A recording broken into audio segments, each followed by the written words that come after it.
was never taught these things. So that's why your program is so powerful. We need help as parents. We need somebody to tell us like it is. This glow of being pregnant, what comes after that glow? A lot of hard work.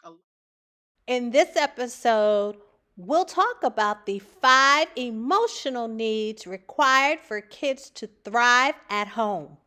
Stay tuned. Hey, good people. Welcome to Mommy Room Redo, a show created to help you moms design homes that you'll love and your kids will enjoy. Today, we're doing a live program featuring Dr. Jewel Diamond Taylor, and she's going to be talking about 5 emotional needs required for kids to flourish at home. So we're super excited about that. We're also excited about going live. We have a new division of Mommy Room Redo, and it's called For Moms Only. So this is some time for us to get together as moms and talk about how to make better homes for our kids. All right. So, Dr. Jewel Diamond Taylor, you are a California based speaker. You're an author. You're a life coach. You're a mother, a grandmother, a wife, and the founder of Women on the Grow. Thank you so much for being here. I know you as, yes, applause, applause. I know you as a speaker from the African American Women on Tour conference. Wow. That's where we first met, which was a very long time ago. Yes, it was. Yes, I remember you doing a speech. And if I'm not mistaken, during your speech, you started signing through the whole speech. Is that true? So, I know you. Yeah, I was so taken by that. And the audience was just so mesmerized by you kind of singing through sign language. Yeah, I still love doing that. Do you really? Yes.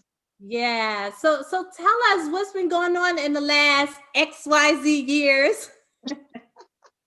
Well, that's been a long time since we shared the same space. Yes. But I have still been on the speaking circuit, crisscrossing the globe, been able to speak in South Africa, Norway, Brazil, Jamaica, the Bahamas, London, Cancun, Virgin Islands, many government agencies.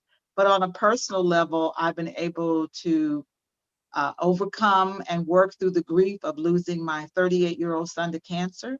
Wow. And then last year, celebrating 50 years of marriage. Wow. And then also having my first grandchild, Oh which my goodness. brought me right back into that atmosphere of what it is to be a nurturer. I love nurturing. That is so much a part of who I am. I love being a mother and I love being a grandmother. And I love what you are doing, Monique. Well, thank you so much. I lost my mom, but before she passed away, she said, there is nothing better than being a grandma. She said, if you think you're in love when you have a child, wait until you have grandchildren. And she was right. I mean, I never knew that I could love the way I love this child. It's amazing to be able to live long enough to see your legacy and to have a chance to upgrade your skills as a mother, because when you're young, you're so focused on your career, you're so focused on paying the bills, you're so focused on getting them to school, you're so focused on your relationship. And a lot of times we're having children and we're in a relationship that's not happy, so a lot of your energy goes towards just trying to keep that together and build a relationship and create a home and raise children.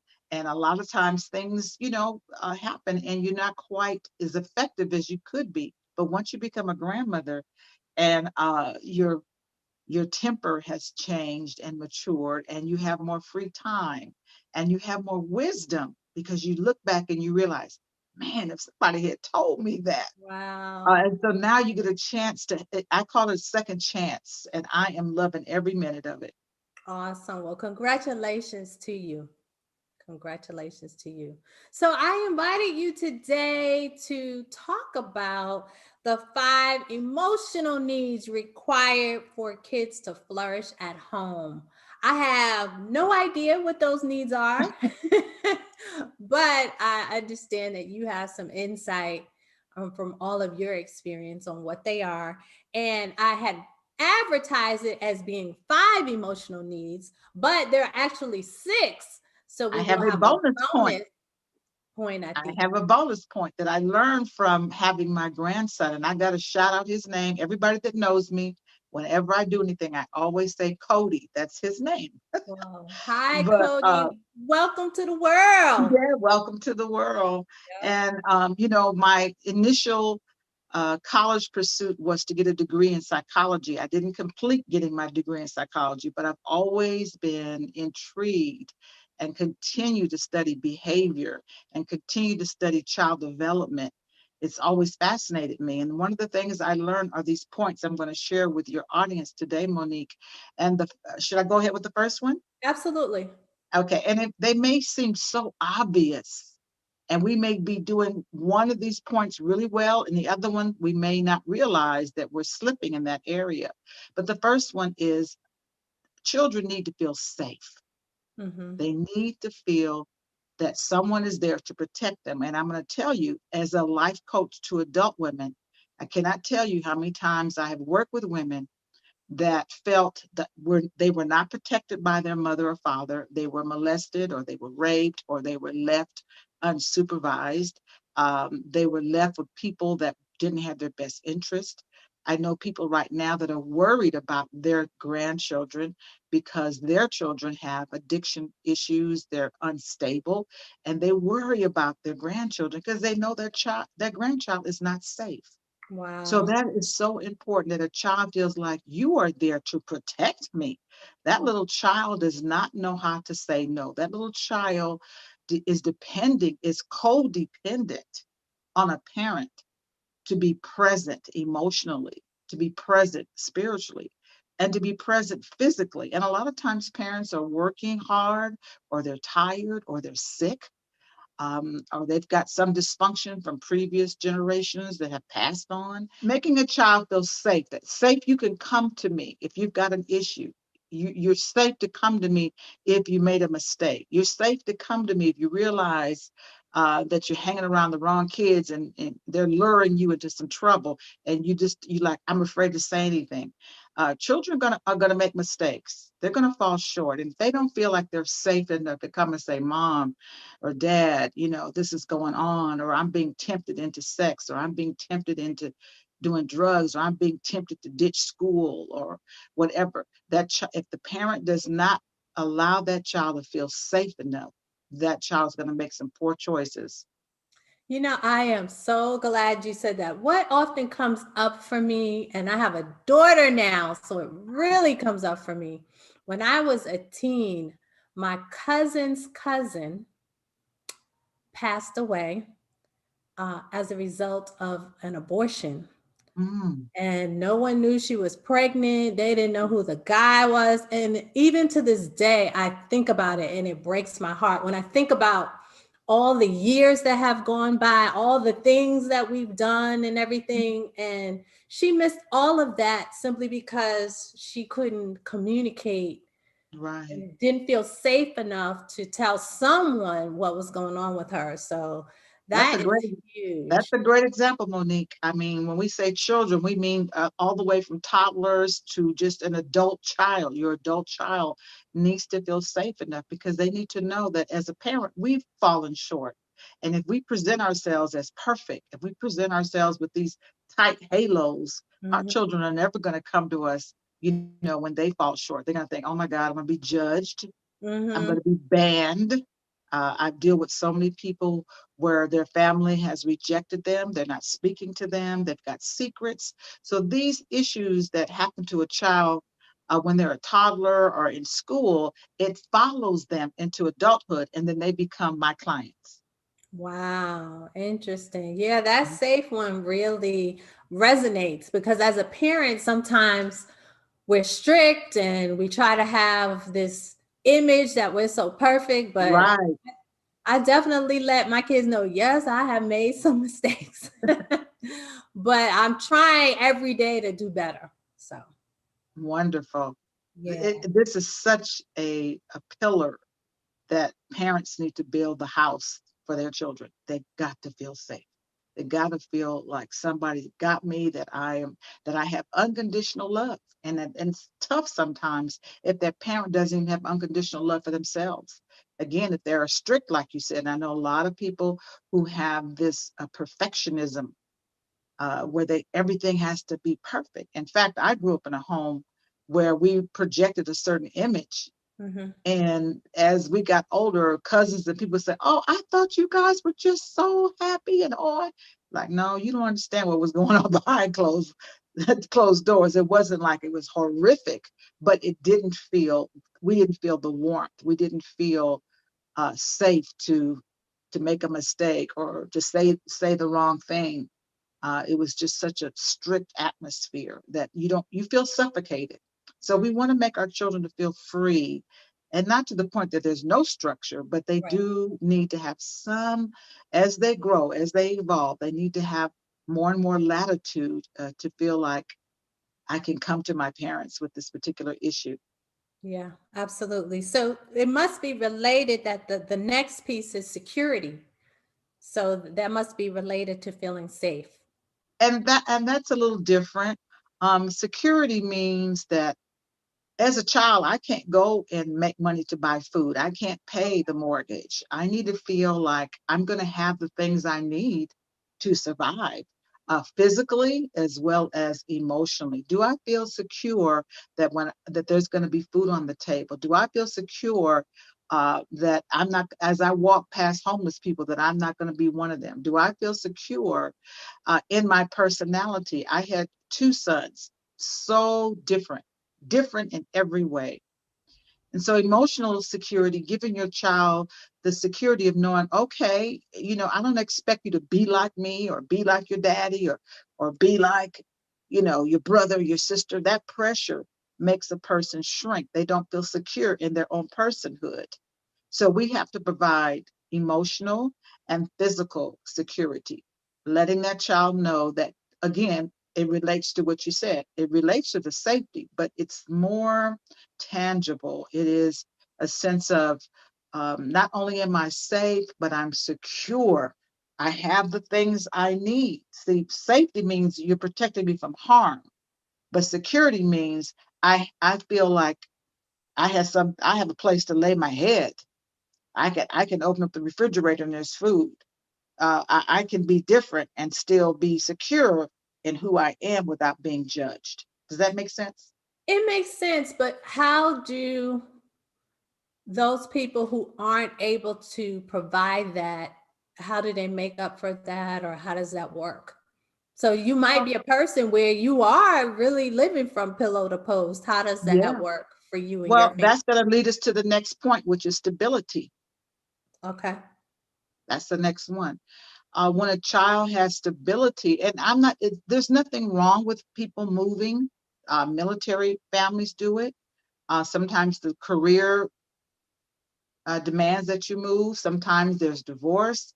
Sometimes there's a change in income. But it's how you create the stability.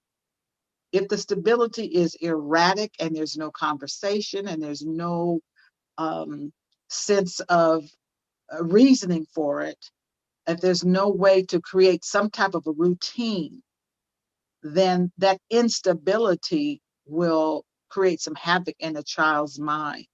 Um, I come from an age where, you were seen, but you were not heard. You don't talk, you don't ask questions. But I believe that children are smart. Children know when there's no love left in the relationship. Children know when mommy and daddy are having stress. Children know, they know. But so when we leave them out of certain opportunities to say, look, this is what's going on. You don't have to tell every detail, but let them feel uh, like you see them, like they're included. Like, I got to give you some reasoning what's going on. Mommy and daddy are not friends right now. We're working through some stuff, but we love you and we may have to move. And if we move, guess what? I'm going to still be there. I love you. Creating some stability is very, very important. And I think that sometimes when children don't have stability, it really wires them to be more resilient. Okay. So there's a good side and a not so good side when a child doesn't have stability. Some children go from school to school to school. One of the ladies in my ministry called Women on the Grow.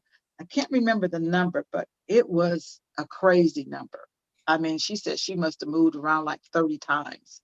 And she's very open about her story, and her parents, her father and her parents were on drugs. Her mother was bipolar, schizophrenic. There was absolutely no stability in her family. She's been with me over 20 years. And as she grew and as she studied with me and as she learned and did so many things with me, she was able to regain her sense of stability with her own children. But she was one of those people that says, okay, my life was crazy as a child. Um, but I decided I did not want to be a victim, and I reached out to get help. Where she said her siblings are still living in a victim mentality. Like, why do they act like that? And poor me, they never took the path of saying, okay, yep, this happened. Yep, we had a crazy childhood. Yep, we moved 50 times, been to several different schools. But this particular young lady was exposed to empowerment. She was exposed to books. There was something in her spirit that says, I don't want this anymore. And I want to understand it. And I don't want to transfer this to my children. So she made an investment in herself, which is what some people need to do when there is a lack of stability. It's not the worst thing in the world. It is not a death sentence. It's all a matter of that person's mental capacity to be able to say, I'm not going to be identified by that. I'm going to find a way to be resilient. There's some things that happen in a child's life that are just unavoidable. They'll lose a parent through death or divorce or, being deployed in the military. Stuff happens in our lives. We don't come into this world wanting to be bad parents. We don't come into this world saying, I'm going to just mess up my child's mind. No, we don't do that, but stuff happens. And so, programs like yours and programs like mine, the things that I do, we're offering a resource so that people can become whole again. They've been fragmented, they've been heartbroken, they've been uh, living with lies and living with secrets and living with dysfunction. This happens. So let's not act like it doesn't happen. It happens. Children grow up in divorce homes. My parents divorced when I was 7 years old, and I didn't realize until I was an adult how it affected me. But thank God, I was always curious. I was always studying. I was always reading. I was very open to finding out how I could find Jewel and know who Jewel is separate from my parents' pain, because I'm very empathetic, and at the same time, I'm very curious. I seek, I look. And so stability is something that will happen for a lot of children. I mean, look at what our children are going through today in this pandemic. Yeah, They're, absolutely. it's very sad, but then I don't allow myself to go to that dark place and say, oh, this is terrible. I say, you know what?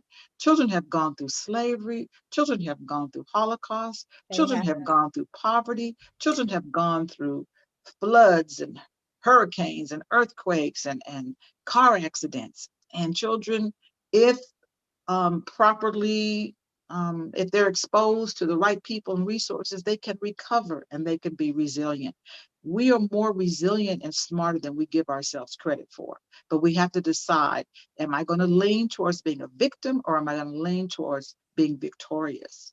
And turning that testimony into my story of victory, not a story of pain. Yeah, you mentioned quite a few things that resonated. I did get a divorce. And so it's such a struggle because stability is not in your control when you're talking about two parents that live in Yeah. two separate households that have two different views of seeing the Mhm. world. And so that is something that really, really concerns me, that whole stability piece. And I was wondering, what are your thoughts on that? Well, Monique, first of all, I think about the parent having guilt and shame. Hmm. Remember, I said children are very smart. Hmm. Children love mommy and daddy, they love them. And energy is real. So if the parent is feeling a lot of guilt and a lot of shame, they're going to transfer that to the child. Okay. They can feel it. And what they will either do is take advantage of that and ask for everything they can get, Mhm. or you make that child become codependent. And I didn't even know I was going to say this, but I'm remembering during a rocky period of my marriage, my son, who is now gone on to glory, he was the oldest, and I'm the oldest of my three sisters. I remember laying in the bed, just feeling sorry for myself. I'm not sure I'm gonna stay in this marriage. I'm feeling having a pity party. And my son walked into the room and he said, "Mama, are you okay?" And Monique, something snapped in me, and I said, "Oh my God, I do not want to transfer this onto him, because that's how I was with my mother." I took on the role unconsciously of, I'll be there for you. I'll be the rescuer. I'll be the adult. So I adulted very young as a child. I didn't really have a childhood. I stepped in. Nobody asked me to, but it's like, okay, I'm going to be the strong one. I'll make sure things get done. I'll make sure everybody's happy. And so I saw it happening to my son, and something just like quickened in me, like, oh my God, I am transferring this onto him. This is not his problem. It's not his responsibility to fix this. And so from that point on, I was more conscious of my energy and how I was acting. And it's not like I was going to act and fake like I'm okay, but I just was more aware of how powerful we are as parents, and how powerful our energy is, and how our children at a young age will take on a particular um, archetype, and they don't even know they're doing it. One will become the clown, make everybody laugh. One will become the troublemaker.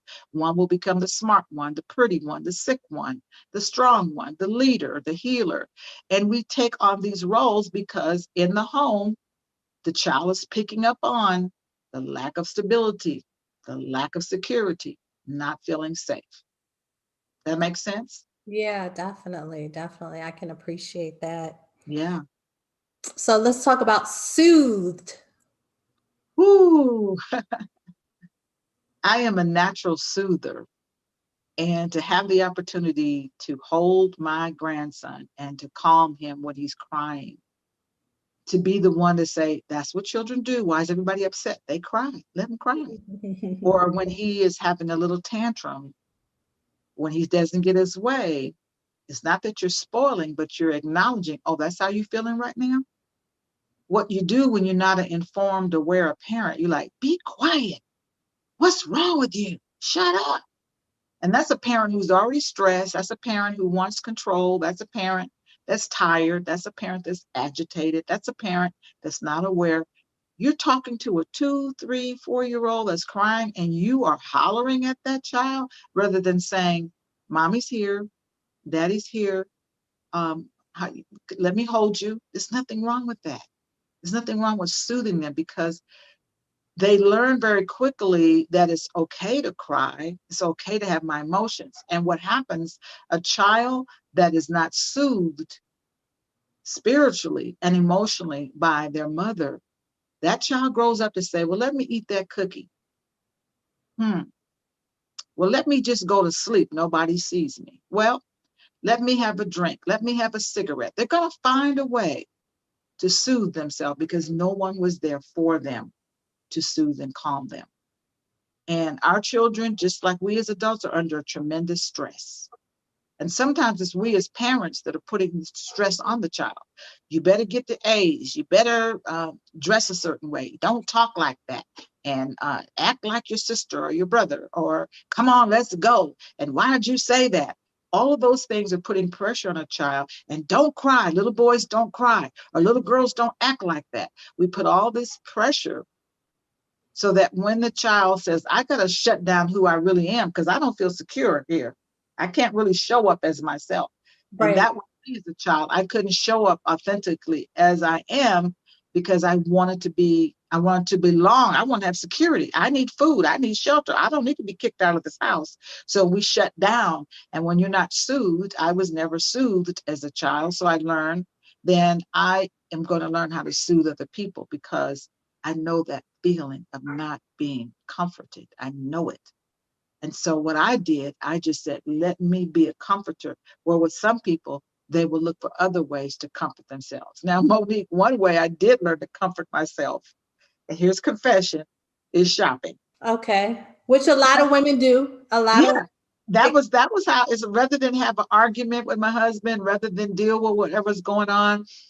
And guess where I got that from, Monique? My mother. My mother was passive aggressive. I was passive aggressive. I never learned how to express my emotions because I never saw my mother do it. But my mother dressed. My mother shopped. And I grew up to do the same thing until I said, wait a minute, this has got to stop. You've got to start acknowledging your emotions. You got to start expressing. You cannot, because that's a temporary high. Just like drugs, it's a temporary high because you don't know how to soothe yourself when somebody cuts in front of you on the freeway, or somebody cusses you out, or love walks out the door, or somebody says something mean to you. You don't know how to calm yourself. So we acted out. So it's important that as mothers, we learn to keep ourselves healthy so that we're available to soothe our children when they need it. Because it's so healing. It's an honor. It's a privilege. It's a joy to be able to be there, because that phase of when they really need it is it's such a small window. It's wow. such a small window. And so what happens if you're not soothing them, they're going to find a gang. A lot of our young men are in gangs because they didn't have a sense of security, stability, safety. So it's like they're going to get it from someplace.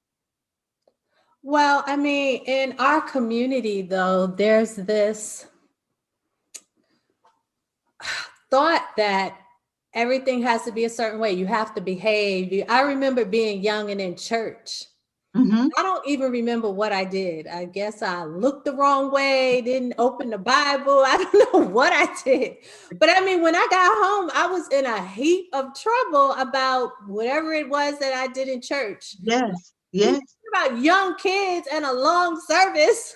Uh-huh. I'm They get hungry. bored. Yeah, they're hungry. They get bored. They're tired of Mhm. sitting there or whatever. But I mean, I grew up at a time where kids absolutely had to behave under all circumstances. Other people can't see you get out of line because it's embarrassing. It's this, it's, Right. and And also that also comes from in our culture a sense of not only image, but protection. Like, don't speak a certain way. You need to have a certain tone of respect. You need to be smart. You don't have eye contact. You don't do certain things. So that came from a sense of I got to protect my child, especially when they're not in my sight. Because as a culture, our history is, our children come up missing, our men come up missing. You could say the wrong thing and you're in jail. So it's a mixture of, image consciousness. It's a mixture of culture, cultural protection, and safety. It's a mixture of that own parent not feeling good about themselves. So my child is like my doll. This is my little doll. You see how well behaved my doll is? Look how well dressed my doll is. Oh, my doll says the right thing. So they're projecting their insecurity onto that child because that child is an extension and a representation of them. My sisters and I, we had to be dolls. We were dolls. Mhm. We dressed a certain way. We acted a certain way. We went to other people's homes, which was rare. But when we did, you do not say you're hungry. You do not ask for anything. You do not eat their food. No, you don't say a thing. You sit on that couch and you don't say a word. So you look back on those things and you realize, well, I'm glad I had some good upbringing, but you're not really prepared with healthy social skills. You don't learn how to receive because you're told don't ask for anything. It, So you know, that it, that it, it's hilarious that you even say that because the first time that I met my mother-in-law, we walk in the house and she's like, "You want something to eat?" Okay, so they're West Indian, we're Southern. As a uh-huh. Southern family, you never ask for anything to eat at somebody's house. Like No. you're never hungry. You may not have eaten for the last 2 days, but when you go to somebody's house, you're completely full. So I go to her house and she's offering food, and I'm like, no, thank you, no, thank you, no, thank you. So finally she says, do you think something's wrong with my food? So it was just a difference of just culture and experience. And Yes. yeah, so And then you see what happens to us as adults. We're not even in, we're not even aware that we're not even connected to our body sensations that we need something because it's right, been cut off. right, You're sad, but you better not say anything. You're right, hungry, but you better not say anything. You're right, mad, but you better not say anything. You've been right, disrespected, you better not say anything. right. So what happens is there's a great disconnect, a great dissonance in what we feel and what we exhibit. And it plays out into our adulthood. I remember I'm the oldest of three girls, and because my parents were divorced, I was born in Washington, D.C., but my mother moved us to California. So every summer we would fly back to DC to spend the summer with our dad. And Mhm. so here we are, three little girls flying. And back in those days, you got full meals. You got a tray of full meal, and that was a long flight. And the stewardess would come and say, "Are you girls hungry?" Hey, good people, if you're finding value here, then subscribe and hit that notification bell so you don't miss a video. The stewardess would come and say, "Are you girls hungry?" And my sisters would obediently look up to me. And if I said I wasn't hungry, my sister said, "No, I'm not hungry." Now, I didn't even realize that until we became adults. I said, "Joe, do you know that we used to want to eat?" We looked up to you. You like, "No, if she ain't hungry, I guess we not hungry." No, that's true. So, so that's what I meant by we have to make it safe and secure for children to learn how to, in a healthy way, express their emotions. Because if we don't, we shut it down and they grow up to be adults that don't even know. Like, I don't know. What do you think? I don't care. What do you think? They don't even know. There's such a disconnect. I heard a lady say that for a long time she never really realized how she liked her eggs because she always looked to somebody else to say, I want scrambled. And she said, I want scrambled. I want, hard boiled. And then she was like, I never even realized what I even liked because I was Exactly. with someone else for guidance. So yeah. So the next point is children need to be seen. But what I mean by being seen is that not just being physically seen, but do you understand me? Do you really see my individuality? Do you see my gifts? Do you see my talents? Do you see my hurt?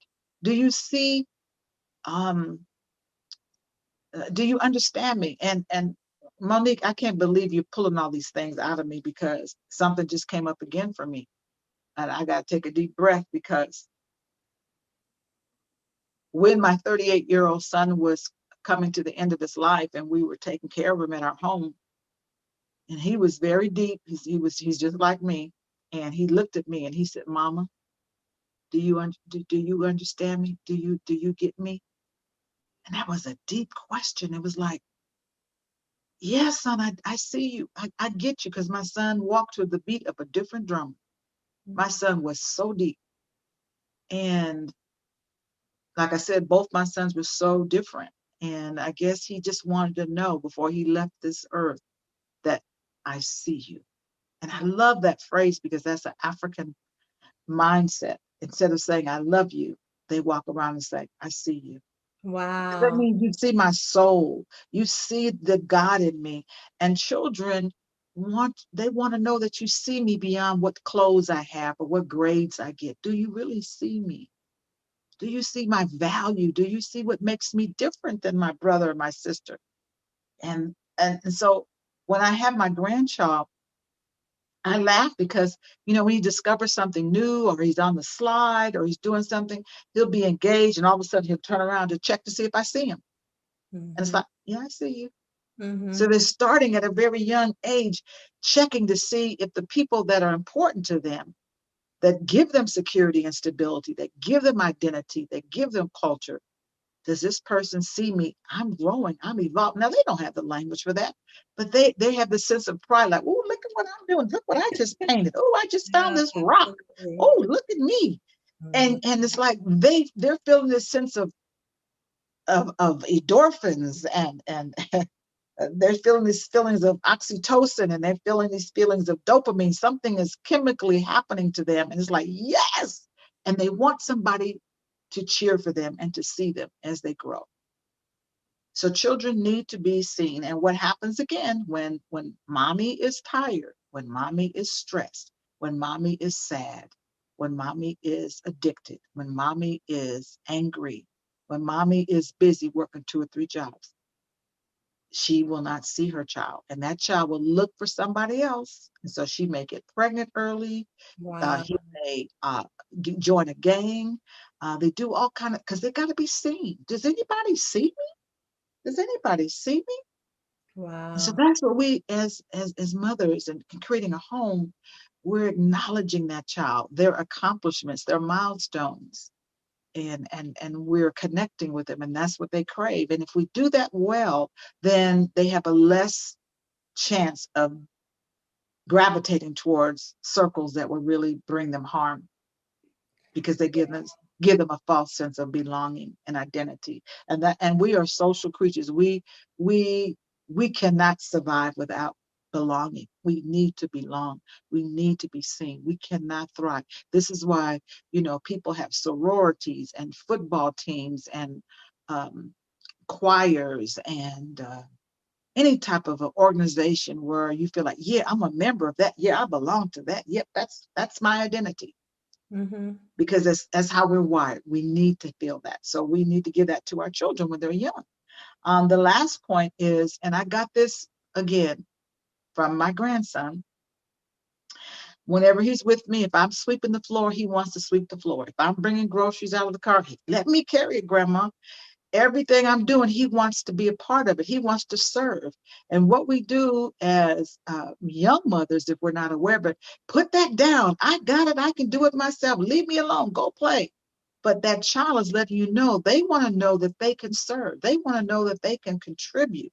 They want to know that I'm capable. Even if they do drop the eggs, there's something in them that's waking up that says, I need to feel like I am not totally helpless.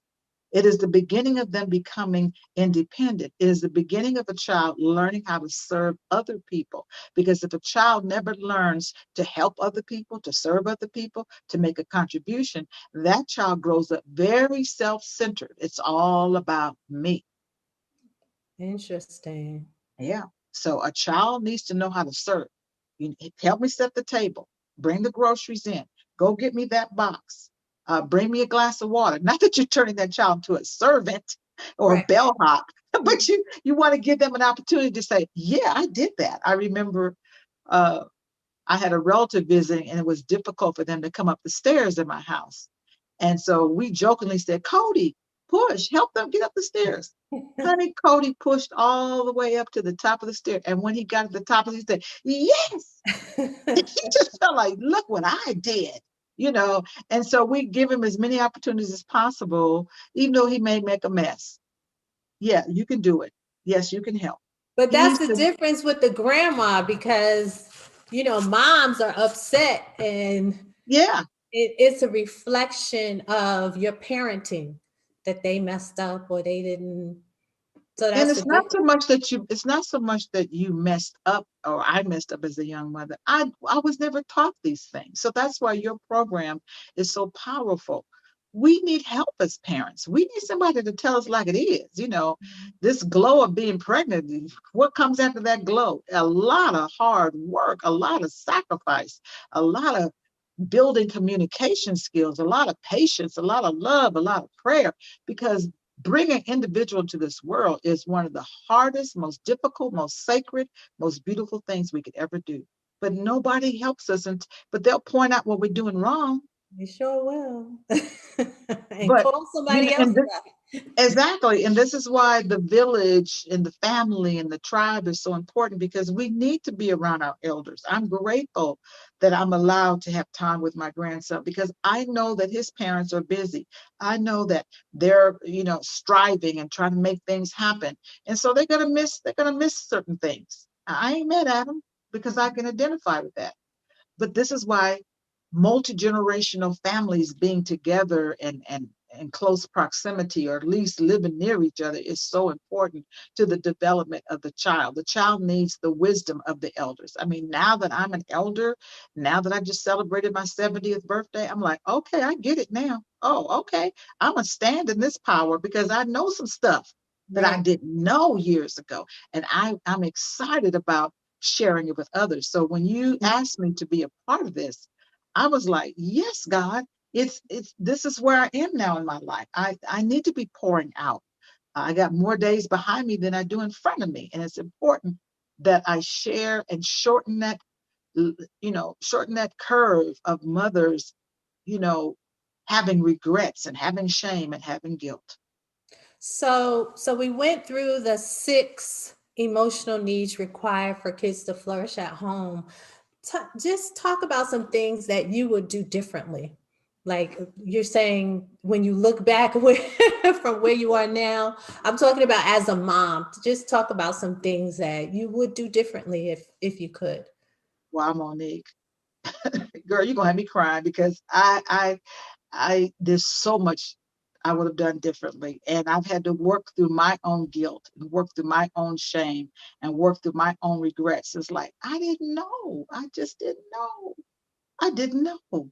One of those things is teaching my children the importance of finances, teaching my children, having sons. I grew up in a house full of girls, so I didn't know what it was like having a house. I was the minority, my husband and my 2 sons. I didn't understand the need to raise sons to. I'll give you an example. One time I saw my husband giving my son some money, and I said, "Why are you giving him money?" He said, "No man should walk out the house with some money in his pocket, because if they don't have money in his pocket, he'll find a way to get some money, and it'll probably be illegal." Things like that I didn't know.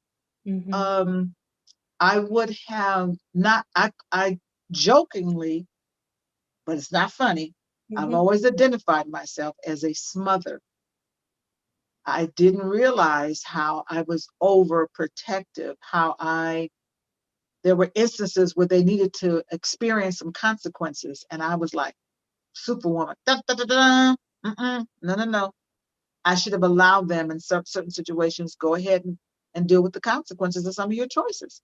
I didn't want them to have pain. I didn't want them to suffer, which is so unrealistic. We all are going to have to deal with pain. We're all going to have to deal with hurt, betrayal. We're all going to have to deal with not being seen by other people, not being loved by other people, not being respected, not getting the job, not getting the contract, not getting on a team. So I wanted to protect them from the pain of the world, and that is so unrealistic. We have to know how to teach them how to armor up, how to have a relationship with God. You have to teach them how to trust themselves, not trust you.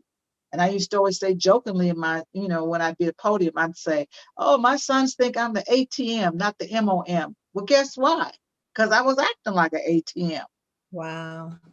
So I had to learn, don't always be so available. Don't always be so the rescuer. And so what we tend to do is we want to be the opposite of what we saw in our homes. So the opposite of what I saw in my home is what I gave to my sons. And there's some things I wish I had done a little differently, but I didn't know better. I said, "Oh, we're not doing that in my house." And then I do the exact opposite. And both extremes are not healthy. Some kind of way we have to learn how to modulate and realize that we can't just go to the extreme. And I use that example when I'm working with women that have been in abusive situations and Mm-hmm. they want to kick themselves, like, "Oh my God, I was so passive. I didn't say anything. I didn't do anything. I didn't find my voice. I didn't talk back. I didn't say nothing." And as soon as they get free, they go to the exact opposite. Now they are brash and they're loud and they're talking to everybody like, "You can't say," that they got that neck roll with everybody. It's like, wait a minute, tone that down, Right, right, dial it back. right, This is not him. This is right. a whole different situation. So we tend to go to the extremes of, we either want to copy what we saw in our childhood or we want to do the exact opposite. So Yeah, I would say that I would definitely have been more diligent about teaching them about finances. I would have been more diligent in just helping them to become independent of us and to say, now you're on your own. And it took us a while. We finally did it. But, I just love loving on my sons. I just wanted them with me all the time. Right. And they left the nest a little later than most of my peers. Really? Oh, yeah. Oh, yeah. And when Mhm. I finally got, and see, I tell speakers all the time, I learn every time I get a download from the Holy Spirit and I'm giving a message. I'm like, oh, wait a minute, that was for me. So I'm like, oh God, you told me to, but oh, wait a minute, that was for me. So I learned when I started really seeing how the messages that I was teaching applied to me and how I was getting convicted, like, Jewel, you need to stop that. So the example is when I finally realized it was time to launch, you guys got to go. You grown, you got to go. And I said to myself, why would anybody want to leave if you're making up their bed, you're washing their clothes, there's food in the refrigerator, Mhm. uh, they've got security, they've got stability, they're safe. Why would they ever strike out on their own? It's like living at the Marriott.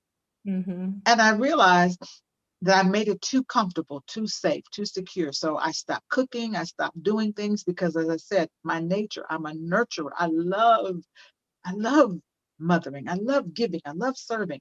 But Mhm. you can do that to the extreme that it's unhealthy. And so I started backing up Mhm. and I stopped doing things. And it made them, it's like the eagle. The eagle has to start dismantling the nest. First, she takes off the feathers, and then the little Mhm. bird comes back, and then she takes off the leaves until eventually that little bird starts feeling the thorns of the nest and they fly. Well, Wow. I had to start dismantling the nest and made them uncomfortable. And girl, it didn't take them long to find their own place. They Wow. found their own place. But I think as parents, as mothers, we need to know, are we handicapping our children? Are we clipping their wings? Are we holding so tight because we're not getting along with their dad, or because we're lonely, or because we just love nurturing and now it's gotten unhealthy, or because we don't want to be by ourselves, or because we want to be able to say, oh yeah, me and my son or me and my daughter, we hang out. That's not healthy when they never get a chance to be independent of you. There's four different types of relationships. And when a child is like a Cody, he's dependent upon us to give him food, to give him shelter, to keep him safe. At some point, they learn to be interdependent. It's like, okay, it's like a dance. I do for you, you do for me. Then they learn how to be independent. I can pay my own bills. I can take care of myself. I can fix my own problems. I can have my own relationship with God. But then we have codependency, when you or the child is dependent on the other to fulfill something that is missing in their lives. And I see that a lot with mothers that are my peers, that they have a codependent relationship. Either they're paying their children's bills or their children are paying their bills, Mhm. and they don't realize how unhealthy that is. It's like, you got to call me every day. I mean, right now, my son is working out of town. My son is 42. And I have to just keep telling myself, Jewel, don't call him. Wait till he calls you. Wait till he calls you. Wait till he calls you. And I'm telling you, this is the difficult, because I want to hear from him every day. And it's like, that's not healthy. There's no need. There's nothing wrong with you, Jewel. I'm good. It's not. I Mhm. don't have any emergencies going on. I just want to hear from my son. But I Mhm. have to let him be independent. Mhm. Wow. Well, how wonderful was this conversation? Thank you so much. This was a pleasure. And I'm just so glad that we had this opportunity to chat. Well, Monique, I mean, look at the divine order, because I had no idea that you were first aware of me, 20 years ago, when I was with That's right. African American Women on Tour. So I salute Maria Dowd, who Yeah. allowed me to have that role for 12 years. And not a week goes by that I don't connect with somebody that knew me from that experience. Really? Yeah, it Yeah, was. that was a wonderful conference. It really was. It really was. And congratulations on your show. Congratulations on your growth and your passion and your purpose. I am so honored that you allow me to be a part of this. And I pray that the mothers that listen to this will follow you and will um, help you to grow and reach more audiences and expand your territory because this is so needed. Well, I had no idea I was going to share the things I shared with you. well, thank you. Thank you so much. Well, what's going on with you? What can we expect next from you? Well, because of the pandemic, I've had to pivot. I have not been able to do any traveling. I was used to traveling, 3 or 4 times a month. I was speaking everywhere, conferences everywhere. And then I have my own women's ministry called Women on the Grow. Hmm. And I was hosting my own retreats and doing all kinds of things with them. So, during those busy days, I was also life coaching, but I wasn't doing it as much as I'm doing it now. And so more and more people are seeing the value of having life coaching and counseling. More and more people are getting used to the Zoom. Hmm. More and more people are having time to say, you know what? I refuse to have this stigma or shame because I'm asking for help. People are realizing the benefit of having someone like myself to help them to bring some clarity, to empower them, to encourage them, to be an accountability partner. So every day I have clients now. I Wow. used to have an office space, but that overhead was not necessary because most of my clients are out of state. Hmm. So, and they're getting used to using the Zoom. So I do live counseling and coaching. And I am invited to a few conferences that are now pivoting and they said, okay, well, we can't do the physical thing. We'll still have conferences online. So one of the organizations that I was a speaker for was the FDIC. I've done all the government agencies you Wow. could think. Oh, wow. So the FDIC is coming up with a conference and I'll be their keynote speaker. Um, I'm just looking forward to having my retreats again. And every Sunday for the past 6 months, I offer a webinar every Sunday. I call it the Filling Station. It's 3 o'clock Pacific time, 6 o'clock Eastern time. And the filling station is in memory of my grandfather in Mississippi. He had a filling station. They didn't call them gas stations then, they were called filling stations. Hmm. So I said, you know what?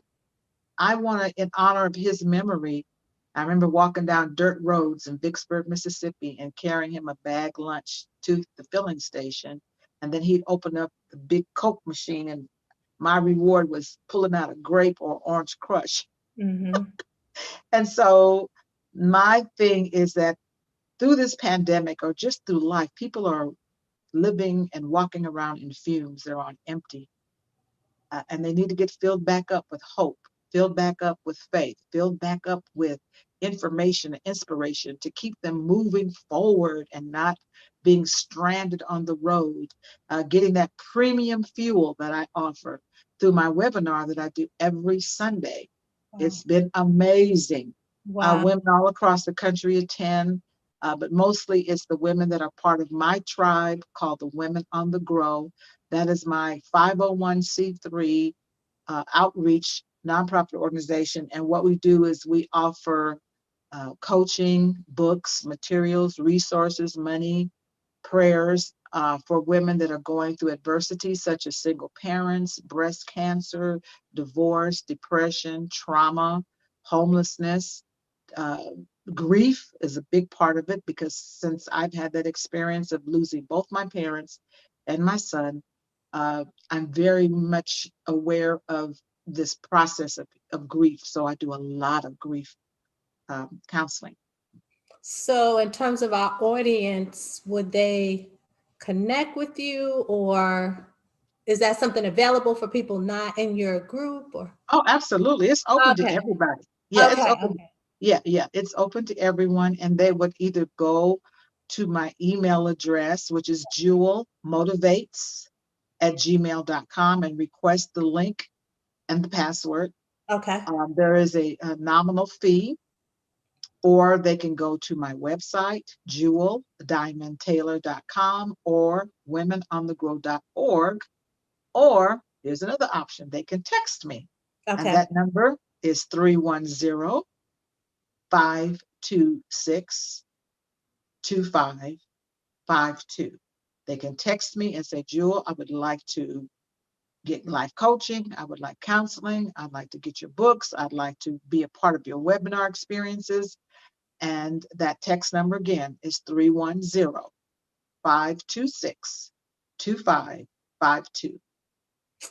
All right. Well, we certainly appreciate you and we hope you'll come back. Absolutely, Monique. I'm at your service. This was really wonderful. I don't get to talk about these mom hacks that often. So it was really great experience. Thank you so much. And God bless you and your family.